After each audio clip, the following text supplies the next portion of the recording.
wa sahibaka fala ansahuma abadan minnis salamu alaikum majaral qalamu.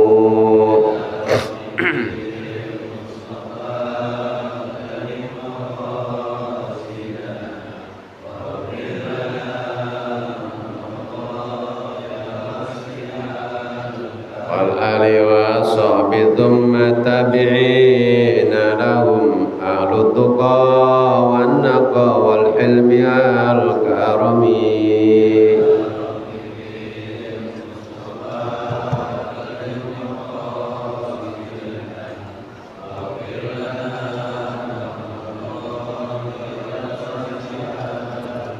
Allahumma salli wa sallim wa barik alaihi. Al-Fatihah hadrati Sayyidina wa Habibina Rasulillah Muhammad ibn Abdullah sallallahu alaihi wasallam wa ala alihi wa sahbihi wa azwajihi wa dhurriyyati wa ali baiti thumma ila arwahi abai ikhwani minal anbiya wal mursalin wal khulafa'ir rasyidin wa sahabati wa tabi'in wa a'immatil arba'atil mujahidin wa qalidin wa awliya syuhada sholihin wa sufiyatil muhaqqiqin wal ulama'il amilin wa syahidina fid din katsarun haji Abdurrahman wa qiyamullah irfan haji Marus Ali wa sayyidina Waki Syafi'i Azami wa Kiai Ahmad Rais Akbar Jami'in Nahdlatul Ulama Kiai Haji Muhammad Hasyim Asy'ari Warisil Akbar Jami'ati Muhammadiyah Kiai Ahmad Dahlan Wasuli wa furu'im ala wa ahli silsilati mal akhir minhum ila arwahi abaina wa ummahatina wa azwajina wa dhurriyyatina wa ahli baitina wa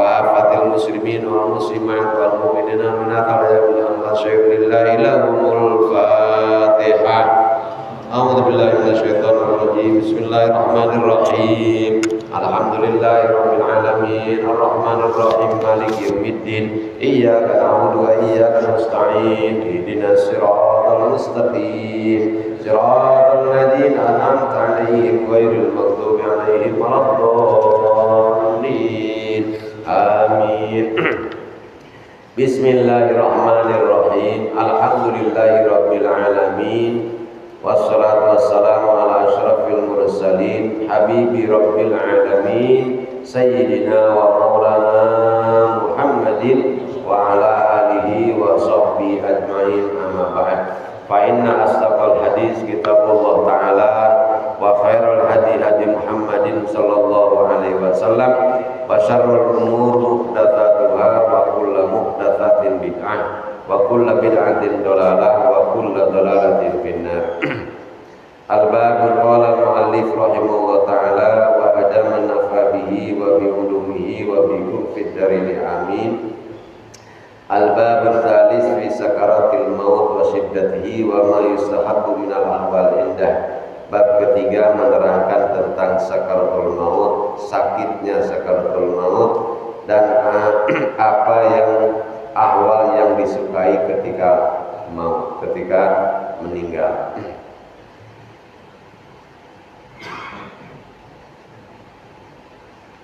Qala Luqmanu libnihi ya bunayya amrun la tadri mata yalqa ista'id lahu qabla ayyafjaka. Berkata Luqman Al-Hakim kepada anaknya, wahai anakku, suatu perkara yang kamu tidak mengerti, tidak akan tahu kapan dia akan mendatangi kamu. Karena itu persiapkan dirimu sebelum datang ia menemuimu secara tiba-tiba. Artinya kematian. Jadi kematian itu adalah sesuatu yang kamu tidak akan tahu kapan mendatangi kamu, tapi pasti. Karena itu persiapkan dirimu ya menghadapinya kalau sewaktu-waktu dia datang kepada kamu. Selanjutnya jamaah rahimakumullah, ketahuilah bahwa sakaratul maut itu, sakitnya sakaratul maut nggak ada yang tahu pada hakikatnya, ya, kecuali mereka yang pernah mati. Orang yang belum mati bagaimanapun nggak akan tahu kayak apa sakitnya mati. Nah, jadi i'lam anna syiddatal alam fi sakaratil maut la ya'rifuha bil haqiqah illa man dzaqaha. Wa man lam yadukha fa inna ma ya'rifuha imma bil qiyas ilal alam allati adrakaha wa imma bil istidlal. Orang yang belum pernah mati, dia tidak akan tahu. Taunya, kalaupun tahu, bisa jadi karena pertama adalah karena kias, dikiaskan ya dengan yang lain. Yang keduanya dengan istidlal. Istidlal itu adalah dalil atau keterangan-keterangan agama yang bersumber dari Al-Quran atau hadis atau ijma' qiyas. Istidlal ya, sama dengan begini Pak. Orang mengenal Allah itu karena tiga hal. Satu bil istidlal, keduanya bisyauq, ketiganya bidzauq. Makanya tempo hari ada seorang ustadz bertanya sama saya, Ustadz katanya, mungkinkah orang yang nggak bisa ngaji, artinya bukan kiai, bukan ulama, bisa mengenal benar Allah? Maka saya jawab bisa, ya bisa, tapi bukan bil istidlal. Kalau bil istidlal dasarnya adalah hadis, dasarnya Quran, dasarnya dalil. Misalnya begini, kita kan tahu Pak ya bahwa pepohonan, batu-batu itu bertasbih kepada Allah. Ya, Bapak dengarkan itu. Nah, kenapa? Karena Nabi bersabda begitu. Itu namanya istidlal. Ya. Nih, yang namanya duren itu adalah buah yang besarnya minimal sebesar ini, maksimal segini, kemudian ada durinya, baunya seperti ini, rasanya begini-begini. Itu namanya istidlal. Tapi orang yang sudah menjelaskan tentang itu, kemudian kita mendengar, kan kita membayangkan Pak, kayak apa durian itu, ya? Apa yang kita bayangkan itu bisa jadi persis seperti yang diterangkan oleh orang tadi, bisa jadi juga enggak. Sebelum Bapak melaksanakan ibadah haji, sudah membayangkan kan, Masjidil Haram itu kayak apa, Ka'bah itu kayak apa. Tapi begitu sampai di sana, nah kok beda dengan apa yang dihayalkan.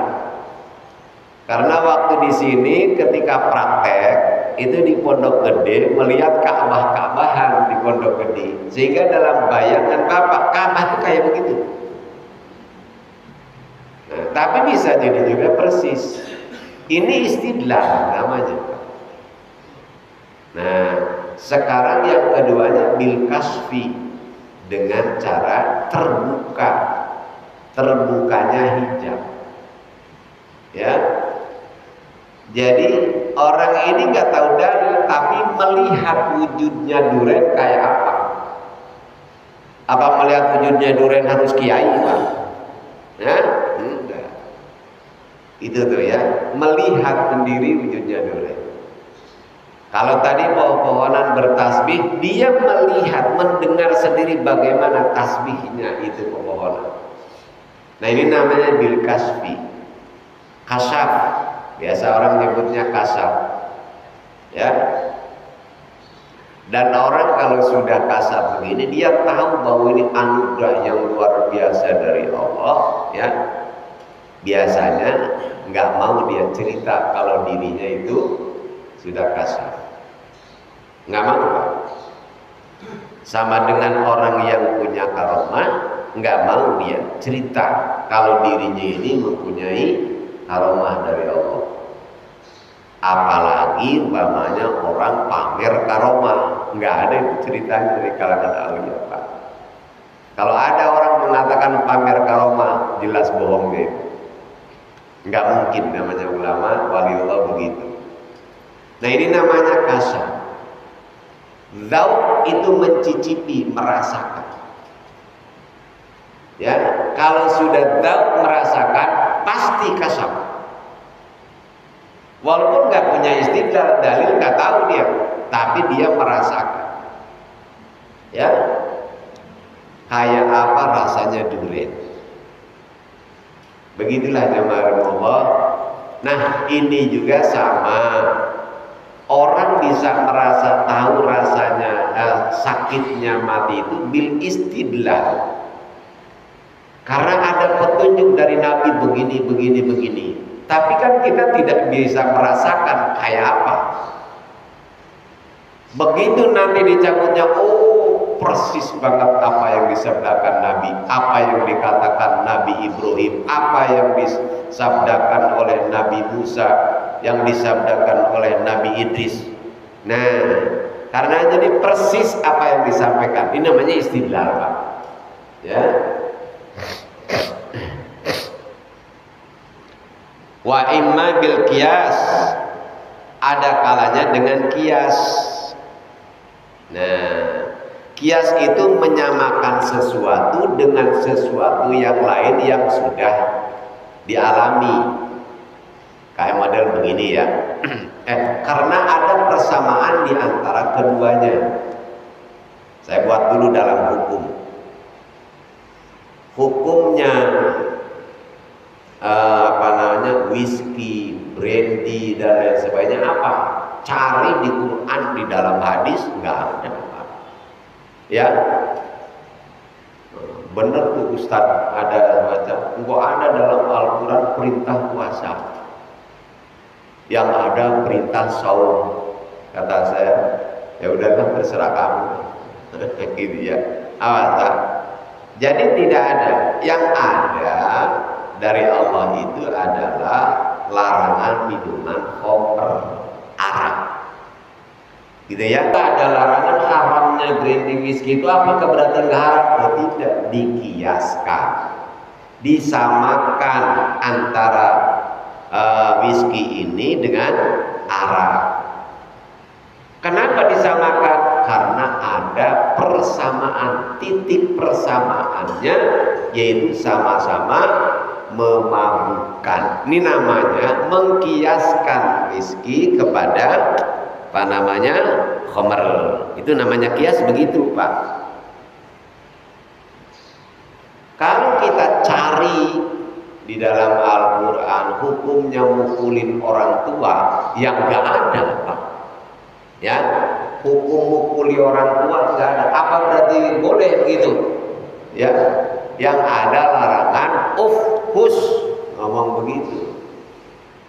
Nah, lah sekarang kalau hus saja nggak boleh, apalagi? Nah, itu namanya kias.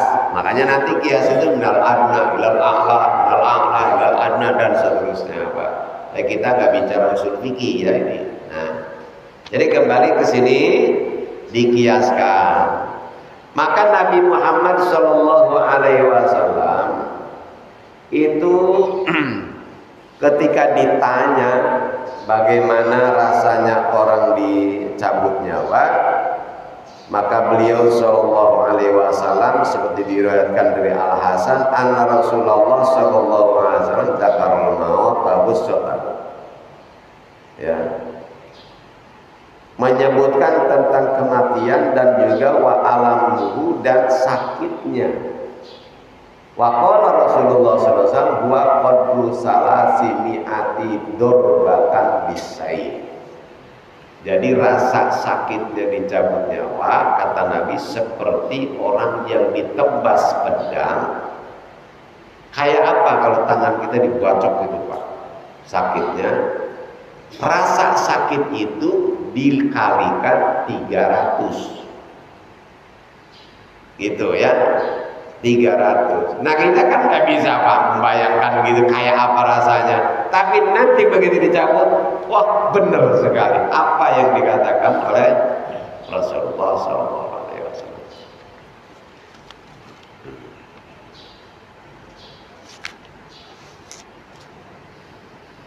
Wa qala sallallahu alaihi wasallam mautul fajaah rohatun lil mu'min wa atminal fajir. Kematian yang mendadak itu adalah merupakan rohah, istirahat bagi orang mukmin. Waruya dan diriwayatkan anak Ibrahim alaihi salatu wasalam lama mata qala Allah taala lahu. Setelah Nabiullah Ibrahim wafat, Allah Subhanahu wa taala bertanya, bukan Allah enggak tahu ya. Kaifa wajadtal maut ya khalili? Bagaimana kamu dapati rasanya kematian itu wahai kekasihku? Qala kasufu ju'ila fi sawfiratin summa judiba. Kata beliau seperti besi yang dibakar kemudian dimasukkan ke dalam bulu yang basah, kemudian ditarik.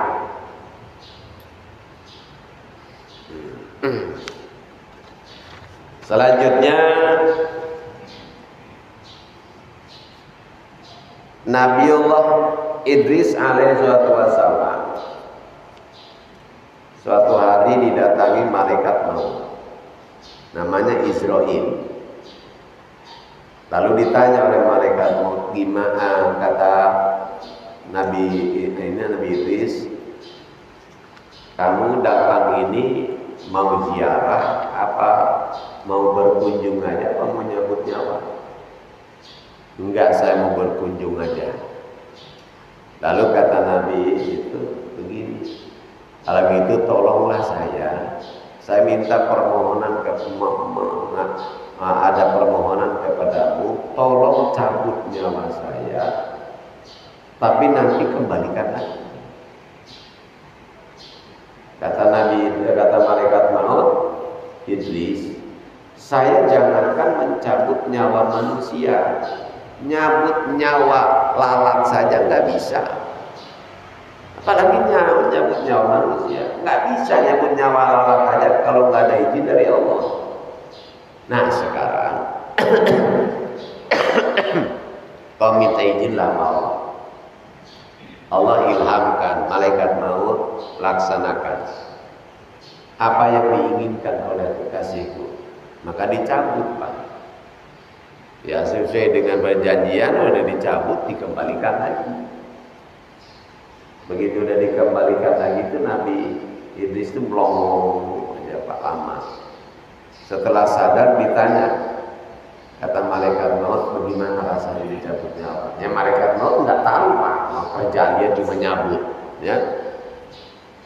Kata Nabi Idris, seperti orang yang dikelet kulitnya dari bawah ke atas. Itu ditarik kulitnya Pak, dikelotok kalau kata orang ini. Kayak apa itu yang nggak tahu ya. Nah, ini sakit. Selanjutnya jamalullah. Orang yang ada 4 bencana, ada 4 bahaya bagi orang yang dicabut nyawa. Ya, yang pertama adalah tadi sakitnya dicabut nyawa. Ini siapapun Pak. Nabi Ibrahim tadi mengatakan begitu, Nabi Musa, ya. Nah, jadi kalau Nabi aja merasa sakit, gimana kita yang bukan Nabi? Jadi kalau orang yang beriman, dicabutnya enak, katanya. Bohong itu Pak, nggak benar itu ya. Nabi aja merasa sakit, masa kita enggak? Baik, jazakumullah. Itu yang pertama Pak, bencana atau bahaya yang akan dihadapi manusia. Yang kedua adalah musyahadatu surati malakil maut, yaitu menyaksikan rupa malaikat maut. Sekarang kalau kita melihat makhluk yang mengerikan kayak apa sih Pak? Ya, Bapak tiduran di sini malam-malam jam 2 begitu bangun, ya makhluk kepalanya nyundul atas, udah serem kayak apa? Ya, coba. Ruwiya diriwayatkan waqad ruwiya an Ibrahim al-Khalil alaihi salam annahu qala li malakil maut. Jadi suatu hari malaikat maut datang menemui Nabi Ibrahim, lalu Nabi Ibrahim bertanya begini, ya malakal maut, hal tastati'u an turiyani suratakal lati takbidu alaiha ruhal fajir. Hai malaikat maut, bisakah kamu memperlihatkan kepada saya rupa kamu saat mencabut orang yang durhaka, orang yang durjana? Qala la tatiqu dzalik. Ya. La tatiqu dzalik. Kata beliau begini, Ibrahim, kamu nggak akan sanggup melihat rupa saya. Nabi Ibrahim itu disebutnya sebagai Abul Anbiya, nenek moyang para nabi. Nabi Ibrahim juga disebut sebagai Abu Tauhid, nenek moyangnya tauhid. Berarti tauhidnya Nabi Ibrahim luar biasa. Ya, luar biasa. Dan tentu Nabi Ibrahim tidak punya rasa takut kecuali kepada Allah Subhanahu wa taala. Tapi ini malaikat mau mengatakan kamu nggak akan kuat melihat rupa saya. Qala bala. Dah insyaallah lah nanya gitu ya. Melihatkan aja. Qala, kemudian malaikat maut mengatakan fa'arid anni. Kalau gitu berpaling dulu deh kamu. Membelakangi malaikat Nabi Ibrahim, Pak. Fa'arada anhu summal tafata. Nah, kemudian sesudah itu dia berbalik lagi, fa'idan birojulin aswad qa'imis sya'ri muntanirri aswadis siyab yakhruju min fi wa manakhirihi lahibun nar wad dukhar. Begitu berbalik lagi, Nabi Ibrahim itu melihat makhluk yang hitam, rambutnya berdiri. Kayak dulu zaman Ali ada promotor tinju, siapa itu namanya? Dongking ya, rambutnya berdiri. Lalu baunya sangat juga enak sekali, busuk baunya. Lalu pakaiannya serba hitam, dan dari mulutnya serta lubang hidungnya keluar asap dan api. Ya, begitu Nabi Ibrahim melihat itu, faghshiya alaih, maka Nabi Ibrahim kemudian pingsan. Summa afaqa wa qad 'ada malakul maut ila suratil ula. Kemudian ketika beliau sudah siuman, dilihatlah malaikat maut seperti rupa pertama dia datang. Lalu Nabi Ibrahim berkata, kata Nabi Ibrahim, ya malakal maut lam yalqal fajir indal maut illa surata wajhika lakana hasbu. Wahai malaikat maut, seandainya orang yang durhaka itu tidak menemui adab, ya, selain melihat rupamu saja, cukuplah itu sebagai adab. Nah, ini rupa. Jadi jamaah Allah, orang durhaka ini nanti sudah dicabut nyawanya sakit, ditambah lagi melihat rupa, ya, malaikat yang sangat mengerikan. Wa ammal muti fa innahu yaruhu fi ahsani suratin wa ajmaliha.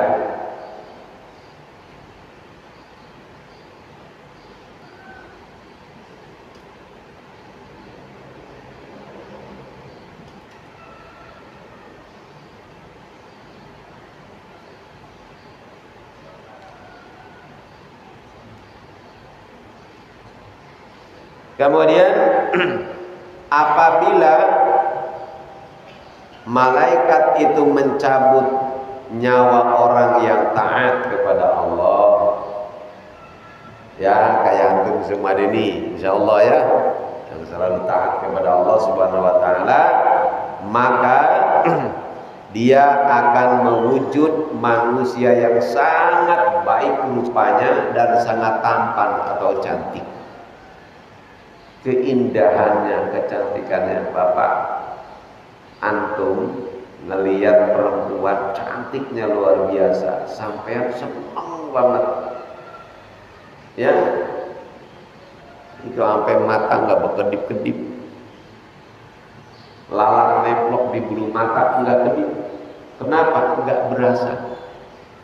Saking enaknya melihat kecantikan. Nah itu nanti malaikat maut ketika mencabut nyawa datang kepada antum, itu insya Allah rupanya luar biasa, ya, cakepnya. Untuk apa? Ini adalah aromah dari Allah. Dengan merasakan nikmat melihat rupa yang begitu indah, ini akan mengurangi rasa sakitnya dicabut nyawa. Ya, coba lihat orang yang lagi kehausan, kelaparan, kemudian mereka ini ada yang membawa, kayak di Palestina, membawa bantuan, berebut, ya, saking senangnya melihat datangnya bantuan, berebut, kaki keinjok, ya, kesikut, nggak dirasa, Pak, nggak dirasa sakit apa, ya. Padahal ada yang sampai kepalanya benjol, enggak dirasa karena nikmatnya, senangnya melihat datangnya bantuan. Belum diterima bantuannya. Kenikmatan itu bisa menghilangkan karena rasa sakit. Nah ini penghormatan dari Allah kepada orang yang taat, ya, beda dengan yang tadi.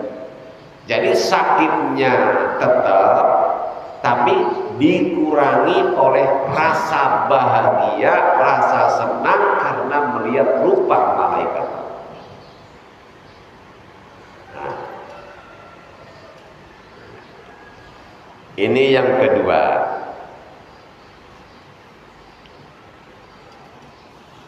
Wa minha musyahadatul malakainil hafidhaini, dan diantaranya juga adalah melihat dua malaikat hafidhah, yaitu malaikat hafidhah ini yang penjaga tuh. Qala wahib balagona anu man ma min mayyitin yamutu hatta yatara alahu malaka al-katibani amalahu. Tidaklah seorang itu mati melainkan kedua orang tersebut akan melihat dua malaikat yang selalu mencatat amal baik dan amal buruknya, Raqib dan Atid. Fa in kana muti'an qala lahu jazakallahu anna khairan farubba majlisi dzikrin ajlastana wa amalin sholihin ahdartana. Kalau orang yang dicabut nyawanya itu adalah orang yang taat kepada Allah, maka malaikat dua tadi, Raqib Atid, berkata, semoga Allah membalasmu kebaikan. Ya, karena apa? Seringkali majlis benar yang engkau mendudukan aku di sana, dan amal soleh yang engkau hadirkan kami di sana. Jadi senang banget malaikat Munkar Nakir. Ini kayak sekarang namanya kan Bapak sedang membawa malaikat Munkar Nakir kepada tempat yang baik, majlis ilmu. Itu nanti malaikatnya berterima kasih karena dibawa ke tempat ini. Ya, majlis yang benar, majlis amal soleh. Wa in kana fajiran qala lahu la jazakallahu anna khairan. Semoga Allah tidak membalas kebaikan dariku. Farubba majlisi su'in ajlastana, karena kamu sering membawa aku ke majlis yang buruk. Wa amalin ghairi salih ahdartana, dan amal yang tidak soleh kau hadirkan kami ke sana. Wa kalamin qabihin asma'tana, perkataan yang buruk yang kau perdengarkan kepada kami. Fala jazakallahu anna khairan. Kemudian yang ketiga, bencana yang ketiga, musyahadatul hasad mawabi'ahum minan nar. Ya, bahwa orang yang durhaka itu nanti akan melihat tempatnya di neraka nanti. Qala Rasulullah sallallahu alaihi wasallam, lan takhruj la yakhruja ahadukum minad dunya hatta ya'lama aina masirahu wa hatta yara maq'adahu minal jannah wan nar. Seseorang tidak akan meninggalkan dunia ini sampai dia mengetahui kemana dia akan kembali, dan sampai dia melihat tempatnya nanti, surga atau neraka. Mungkin ada yang bertanya, apa iya orang bisa melihat surga, bisa melihat neraka? Padahal itu kan bukan alam syahadah. Saya pernah sampaikan kepada Bapak semuanya bahwa alam yang kita tempati ini namanya alam syahadah. Alam dunia ini, alam yang bisa disaksikan oleh mata kita. Kemudian kita dikaruniai oleh Allah. Di balik alam syahadah ini ada alam lain namanya alam malakut, alam gaib, ya, alam kubur, sorga, neraka, itu namanya alam malakut.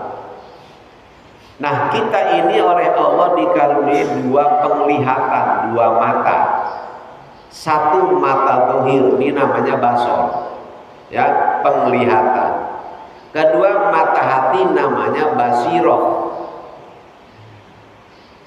Mata kita ini, basor ini hanya bisa melihat alam syahadah ini, ya, dunia ini. Nggak bisa mata ini ngelihat alam kubur, surga, neraka, nggak bisa. Hanya bisa melihat alam syahadah dunia ini dengan syarat dua. Satu, tidak jauh. Yang keduanya, tidak ada hijab, tidak ada penghalang. Ya, nah, kita tidak bisa melihat langit karena jauhnya langit. Kita tidak bisa melihat Surabaya karena begitu jauhnya. Tapi saya bisa melihat Bapak semua karena dekat. Nah, jadi syaratnya satu, tidak jauh. Keduanya, kita lihat di balik dinding ini ada motor, tapi kita tidak bisa melihat. Kenapa? Karena terhalang oleh dinding atau hijab. Nah, jadi basar ini bisa melihat objek, itu syaratnya satu, tidak jauh, keduanya tidak ada apa? Penghalang. Ya, yang kedua saudara, basiroh nih. Suatu hari Nabi Muhammad SAW jalan bersama sahabat lewat kuburan. Tiba-tiba Nabi berhenti mematahkan pelepah korma dibelah dua, lalu ditancapkan di dua kuburan itu. Sahabat bertanya, Rasulullah, ada apa? Kata Rasulullah, aku lihat ada dua orang yang sedang disiksa di dalam kubur. Itu Nabi kok bisa melihat, kenapa sahabat tidak? Ya, jadi Nabi bukan dibisikin, Pak. Bukan, emang Nabi melihat. Tuh, emang Nabi melihat. Ketika Nabi pulang Mi'raj, Isra Mi'raj, kalau memang katanya benar dari Masjidil Aqsa, ya, kata Abu Lahab, sekarang sebutkan ada berapa pintu Masjidil Aqsa. Emang Nabi ke sono mau ngitungin pintu, Pak? Ya. Tapi akhirnya Nabi cuma begitu dihitung oleh Nabi, Pak. Nabinya di Mekah, Masjidil Aqsa di Palestina, persis. Kenapa? Karena Nabi melihat. Dengan apa? Bukan dengan basornya Nabi. Ya, ini. Tuh. Seorang sahabat bertanya Rasulullah, bapak saya ada di mana? Di neraka apa surga? Kata Rasulullah, bapakmu ada di neraka. Nangis si orang itu, Pak. Apa Nabi itu bagaimana bisa tahu? Karena Nabi memang melihat. Bukan dibisikin oleh malaikat ada di neraka, tidak Pak. Emang melihat Nabi. Kenapa Nabi bisa melihat? Nah ini ya, syaratnya basiroh itu bisa melihat cuma satu Pak, yaitu tidak ada hijab.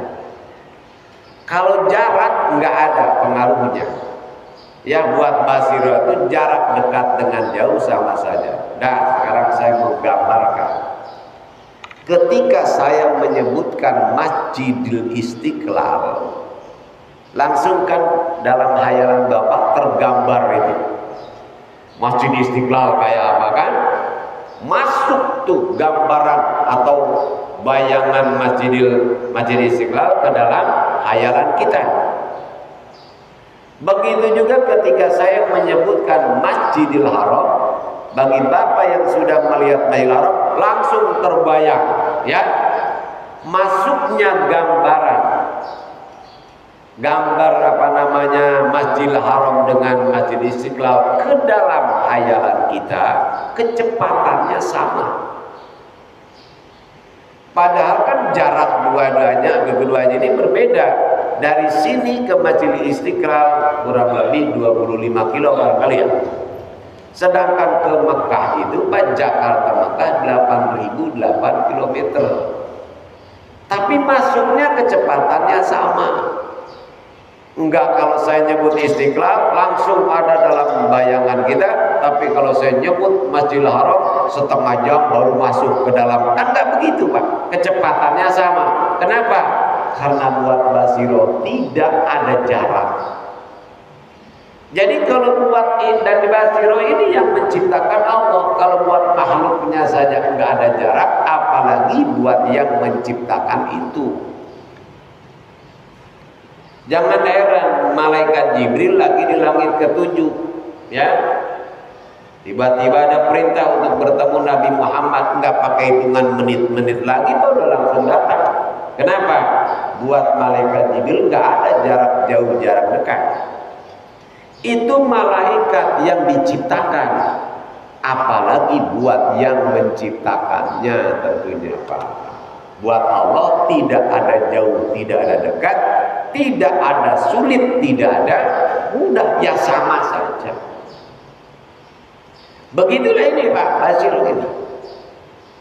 Hanya satu basiro ini yang menjadi penghalang kenapa kita tidak bisa melihat kuburan, alam kubur. Sebenarnya kalau kita bisa, kalau kita memenuhi syarat bisa, ya Rasulullah bisa. Ya, syaratnya tidak ada hijab.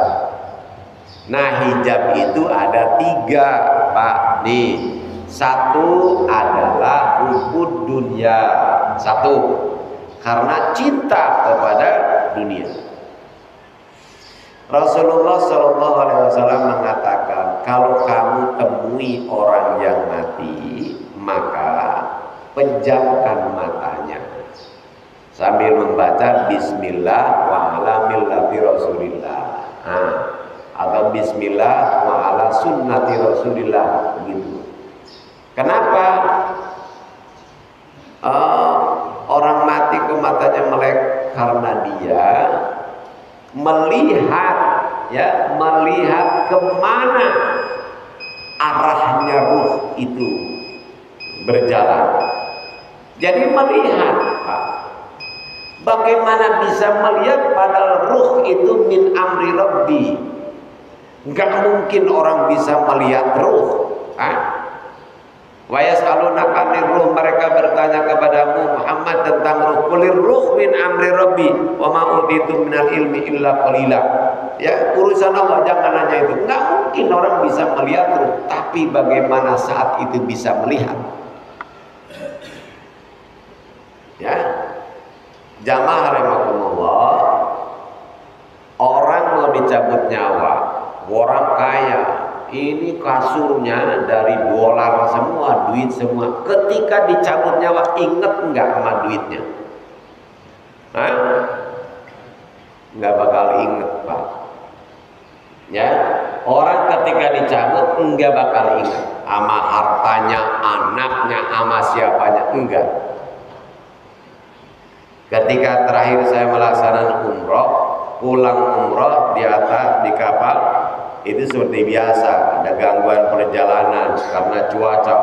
Wah, begini kapal. Nah, bagi orang yang udah biasa naik kapal ya biasa-biasa aja.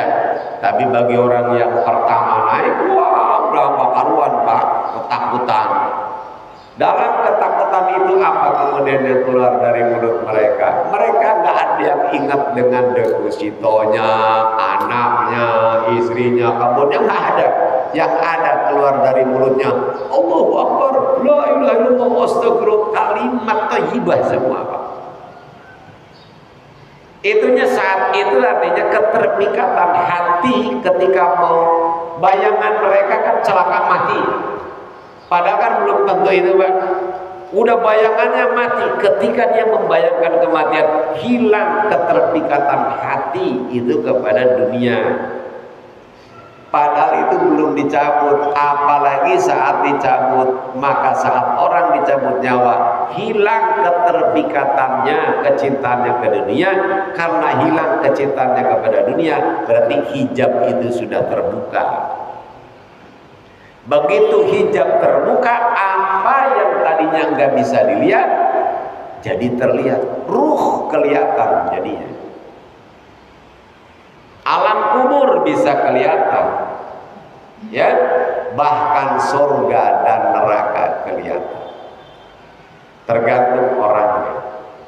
Kalau itu orang kafir, maka aina masyiruhum, mana kemana ke tempat kembalinya, dan tempat apa yang diperlihatkan oleh Allah nanti itu neraka. Sudah dicabut nyawa, sakitnya kayak apa, melihat rupa malaikat maut yang sangat mengerikan, ditambah lagi melihat neraka. Nah, inilah bencana yang ketiga.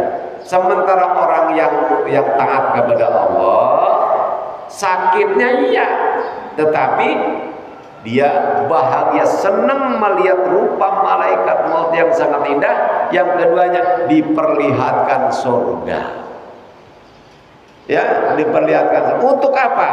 Nah, inilah namanya penghormatan dari Allah kepada orang muttaqin, agar untuk menghilangkan rasa sakitnya dicabut nyawa, setidaknya berkurangnya rasa sakit. Habib An-Najjar, ya, ketika diseret-seret dia sambil digebugin oleh masyarakat Antiok. Bayangkan Pak, diseretnya sakit ditambah digebugin, kayak apa menderitanya itu Habib An-Najjar. Maka Allah perlihatkan kepadanya surga. Nah, begitu diperlihatkan, langsung Habib An-Najjar mengatakan, ya laita qaumi ya'lamun bima ghafara li rabbi wa ja'alani minal mukramin. Ya, coba katanya kalau kaumku mengetahui apa yang telah Allah perbuat kepadaku dengan memperlihatkan ini surga kepadaku sebagai bentuk penghormatan kemuliaan dari Allah kepadaku. Saking nikmatnya Habib An-Najjar melihat surga yang diperlihatkan oleh Allah, maka apa yang dia alami tadinya, ya, sakitnya diseret-seret dan digebugin, hilang kemarin rasa sakit itu. Dan itulah penghormatan dari Allah, ya.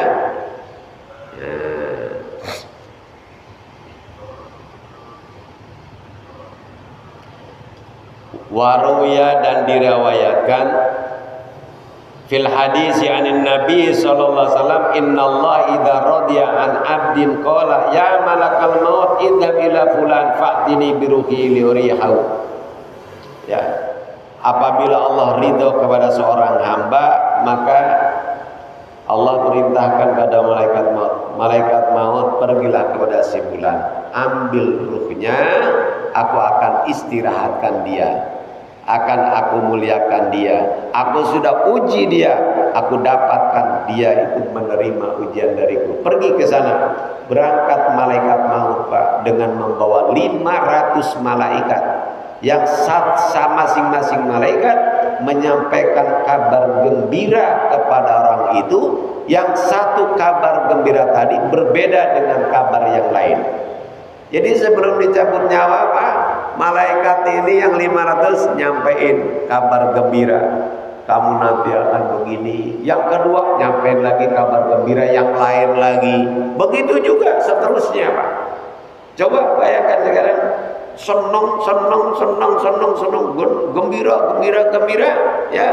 Boleh jadi kalau ketika dicabut nyawa itu nggak berasa lagi sakit, saking sudah banyaknya kabar gembira yang menyenangkan sebagai penghormatan dari Allah kepada taat kepadanya. Nah, semoga Allah Subhanahu wa taala jadikan kita termasuk yang begitu, ya. Nah, yang terakhir, bencana buat manusia saat dicabut nyawa adalah su'ul khotimah. Ini yang paling mengerikan, ya Allah, yaitu su'ul khotimah. Kalau sudah su'ul khotimah, akhir hidup yang buruk, maka semua amal yang kita lakukan nggak ada artinya sama sekali, terhapus. Ya. Nah, jamaah Allah, apakah orang kalau hafal Quran itu berarti pasti husnul khotimah? Belum tentu, Pak.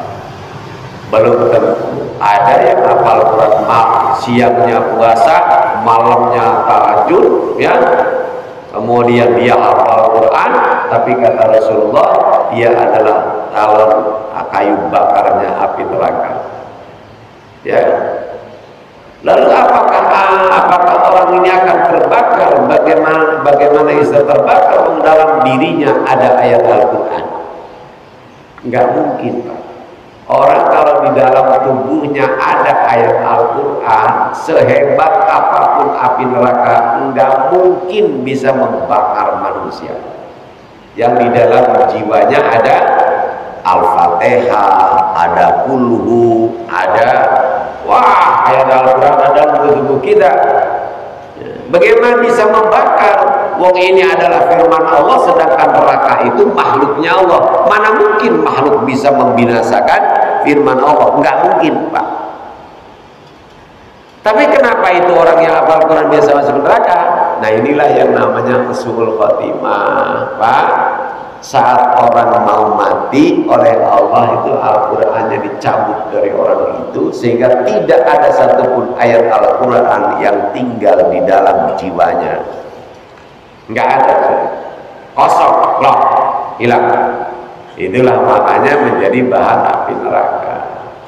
Kalau orang ada di dalam dirinya ayat Al-Quran, nggak bakalan tersentuh oleh api neraka. Bagaimana mungkin makhluk bisa membahayakan ya firman-Nya Allah? Enggak mungkin. Maka kita diperintahkan untuk terus berusaha, ya, agar jangan sampai nanti su'ul khotimah. Kan ada doa, ya Allah biha, ya Allah biha, ya Allah biha husnul khotimah. Ya, itu bagus. Dan yang lebih bagus lagi, setiap kita mau jangan kita setiap kita mau melakukan kesalahan, buru-buru hentikan. Jangan sampai pas kita berbuat dosa kita mati. Ya, saya pernah ingatkan, Pak, dulu saya mengadakan ziarah sampai di Cikampek, masuk waktu maghrib. Nah, saya ajak jamaah ini, ayo kita sholat maghrib dulu dengan isya di jamaah, hampir rest area. Pada turun, tapi ada beberapa ibu-ibu yang nggak turun. Apakah yang satu sama yang lainnya? Kita kodo aja deh nanti di rumah. Rupanya malas mau sholat, capek kali, jadi mau dikodo aja maghribnya Maisa di rumah. Jadi dia yakin betul kalau dia umurnya masih panjang, gitu, Pak. Nah, seandainya terjadi kecelakaan, Pak, lalu pada mati, berarti dia itu mati sudah memang niat meninggalkan sholat maghrib dan isya. Udah sengaja berarti, Pak. Apa enggak bahaya ini, jemaah Allah? Ini loh upaya jangan sampai su'ul khotimah tuh begitu, Pak. Sebaliknya sekarang kalau kita sholat dulu, jemaah Allah, ya, sholat dulu, kemudian selesai sholat masih dalam keadaan suci, dalam keadaan wudhu, berangkat pulang, terjadi kecelakaan, mati habis melaksanakan ya perintah Allah, bahkan masih dalam keadaan berwudhu. Syekh Nawawi Al-Bantani Pak ditanya, wahai Syekh, setelah para nabi itu wafat, apa malaikat Jibril masih turun ke bumi? Kan tugasnya malaikat Jibril menyampaikan wahyu. Lah sekarang para nabi sudah wafat, apa masih turun ke bumi? Kata Syekh Nawawi, iya masih turun ke bumi. Kapan? Saat ada orang yang mati dalam keadaan suci, mati punya wudhu, Pak. Itu malaikat Jibril, kata beliau, turun dari surga bawa kain kafan dan bawa kapas. Beliau nanti yang memandikan mayit itu, beliau mengkafani mayit itu, beliau yang turut mensolatkan mayit itu, beliau yang potong mayit itu ke kuburan. Dan seketika semua orang pergi ya dari kuburan itu, malaikat Jibril bersama dengan mayit itu di dalam kuburan. Coba itu Pak, kemuliaan buat orang yang mati dalam keadaan wudhu. Ya, maka ketika Munkar Nakir datang dengan gagahnya bawa pentungan Pak, mau nanyain si mayit, dia kaget komandannya ada di depan. Nah, ya Allah, udah terlindungi. Nah ini upaya bagaimana supaya kita husnul khotimah, gitu ya. Jangan gegabah, lalu udah terbodoh aja di rumah sholatnya. Iya, perjalanan mati deh kita. Ya Allah, begitu juga kita lagi sakit. Ya, lah udahlah maklum Allah juga kita lagi sakit, masa masih sholat juga. Nah, iya kalau disembuh, kalau kemudian sakit itu membawa kematian, ya, alhamdulillah ganti aja nanti dengan fidyah. Itu kan terlalu menggampangkan apa namanya kepada urusan agama. Ya, semoga Allah panjangkan umur kita dalam taat kepadanya, Allah bimbing hati kita ke jalan yang diridhoi dan dicintainya. Allah hiasi hati kita dengan akhlak yang mulia, Allah bersihkan hati kita dari akhlak yang hina, Allah bimbing hati kita ke jalan yang Allah limpahkan rahmat, taufik dan hidayah kepada kita, anak cucu kita, sehingga selama hidup kita istiqomah menjalankan perintahnya, menjauhi larangannya, dan manakala wafat Allah wafatkan kita semua dalam keadaan husnul khotimah. Rabbana taqabbal minna wa waj'alna khairal amalina bi rahmatika ya arhamar rahimin. Rabbana atina fid dunya hasanah wa fil akhirati hasanah wa qina adzabannar. Wa sallallahu ala sayyidina Muhammadin wa ala alihi wasallam. Alhamdulillahirabbil alamin. Assalamualaikum warahmatullahi wabarakatuh.